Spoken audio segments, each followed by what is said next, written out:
পরিবেশ বান্ধব প্রযুক্তির দিকে বড় পদক্ষেপ ভারতীয় রেলের।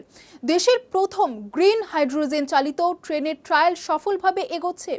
দূষণ কমিয়ে নতুন যুগের রেল পরিষেবার দিশা দেখাচ্ছে এই উদ্যোগ। কবে শুরু হবে যাত্রী পরিষেবা, নজর এখন সেই দিকেই। আর এই সম্পর্কিত আরো বিস্তারিত তথ্য দেখুন এই রিপোর্টে।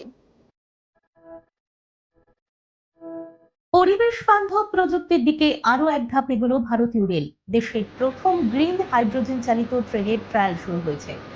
সম্প্রতি নিউ দিল্লি থেকে জিন্দ রুটে এই ট্রেনের নতুন করে পরীক্ষা চালানো হয়েছে। এই ট্রেনটি হাইড্রোজেন জ্বালানি ব্যবহার করে নিজেই বিদ্যুৎ তৈরি করতে পারে এবং এর নির্গমন হিসেবে শুধু জলীয় বাষ্প বের হয়। ফলে এটি সম্পূর্ণ পরিবেশ বান্ধব বলে দাবি করা হচ্ছে। রেলের পক্ষ থেকে জানানো হয়েছে, এই প্রযুক্তি ভবিষ্যতে দূষণ কমাতে গুরুত্বপূর্ণ ভূমিকা নেবে।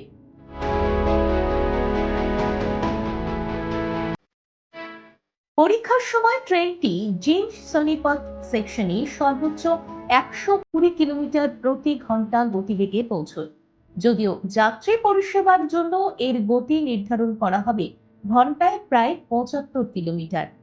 এর আগে সোনিপত থেকে জিন্দ রুটেও সফলভাবে ট্রায়াল সম্পন্ন হয়েছে।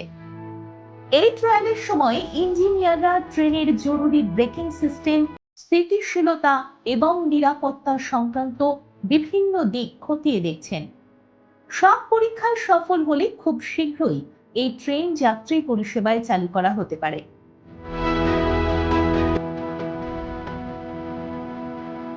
গত 22শে মে রেল বোর্ড এই 10 কামরার ট্রেন চালুর অনুমোদন দেয়। পরে 27শে মে রেল মন্ত্রক আনুষ্ঠানিকভাবে সেই ঘোষণা করে। তবে এখনো পর্যন্ত যাত্রী পরিষেবা শুরুর নির্দিষ্ট দিন জানানো হয়নি।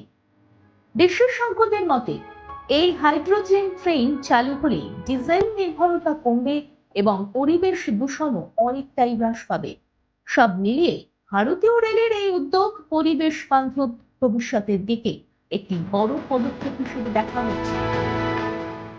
দেখুন এই সময়ের তথ্য ও চিত্র প্রতিদিন রাত 9টায় ও সকাল 8টায় শুধুমাত্র চ্যানেল ওয়ানে।